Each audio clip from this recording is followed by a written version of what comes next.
ಇದು ನೋಡಿ sir, this is use to translate image into text. Scanner sir. Scanners. Scanner. Okay, next everyone with scanner sir.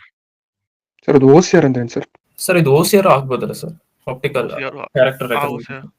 OCR ಆಗ್ಬೋದು sir, optical character recogniser. Super sir. Now you see, camera ಅಂತೂ ಅಲ್ಲ, correct ಅಲ್ವಾ? ಕ್ಯಾಮ್ರಲ್ಲಿ ಫೋಟೋನ extend ಮಾಡೋದಿಲ್ಲ, ಅದು correct not sir? Camera is gone. Microphone ನಾವು ಮಾತಾಡ್ತೀವಿ, ಲೈಕ್ ಅನಲಾಗ್ ಟು ವಾಯ್ಸ್ ಅಷ್ಟೇ, ಅದೇನಿಲ್ಲ ಅದರಲ್ಲಿ. Gone case. Now I am left with OCR and scanner. ಇವಾಗ ನಾನು ಫೋಟೋ ಸ್ಕ್ಯಾನ್ ಮಾಡ್ತೀನಿ ಸರ್. ನನ್ನ ಫೋಟೋ ಸ್ಕ್ಯಾನ್ ಮಾಡಿದ್ರೆ ನನ್ನ ಫೋಟೋ ಟೆಕ್ಸ್ಟ್ ಆಗುತ್ತಾ, ಇಲ್ಲ ನನ್ನ ಫೋಟೋ ತರನೇ ಇರುತ್ತಾ ಸರ್? ಸರ್ Photo ಫೋಟೋ ತರನೇ. ಸ್ಕ್ಯಾನ್, ನನ್ನ ಫೋಟೋ ತರ it not become text. Basically OCR ಅಂತಂದ್ರೆ optical character recognition recogniser. So basically ಆ ಕ್ಯಾರೆಕ್ಟರ್ಸ್ ಏನಿದೆಯಲ್ಲ ಸರ್, ಇವಾಗ ಸೇ ಫಾರ್ ಎಕ್ಸಾಂಪಲ್ ನಾನು ಇವಾಗ ಇದನ್ನ ಬರ್ದಿದ್ದೀನಿ.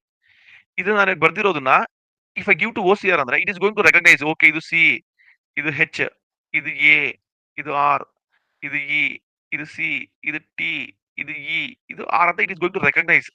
So such a system where ನಾನು ಸ್ಕ್ಯಾನ್ ಮಾಡಿ ಒಂದು ಇಮೇಜ್ ನ ಕೊಟ್ಟಿದ್ದೀನಿ ಅಂತಂದ್ರೆ ಆ ಇಮೇಜ್ ಅಲ್ಲಿ ಅವ್ನು ಏನ್ ಬರ್ದಿದ್ದಾನೆ ಅಂತ ಒಂದು ರೆಕಗ್ನೈಸ್ ಮಾಡೋದನ್ನ we call it as OCR. Are getting it sir? ಇವಾಗ ಹಳೆ ಮ್ಯಾನುಸ್ಕ್ರಿಪ್ಟ್ಸ್ ಇರುತ್ತೆ, ಹಳೆ ಬುಕ್ಸ್ ಇರುತ್ತೆ ನಮ್ಮ ಹತ್ರ, ಯಾವಾಗೋ ಲೈಕ್ 1914 ಇಲ್ಲ 1920 ಆರ್ ಈವನ್ 1700 ಬುಕ್ಸ್ ಬರ್ದಿದ್ದಾರೆ. ಇವತ್ತು ಆ ಬುಕ್ಸ್ ಏನಿದೆ we have to preserve them ಅಂತ ಹೇಳಿ ನಾವು ಸ್ಕ್ಯಾನ್ ಮಾಡಿಟ್ಟಿದ್ದೀವಿ.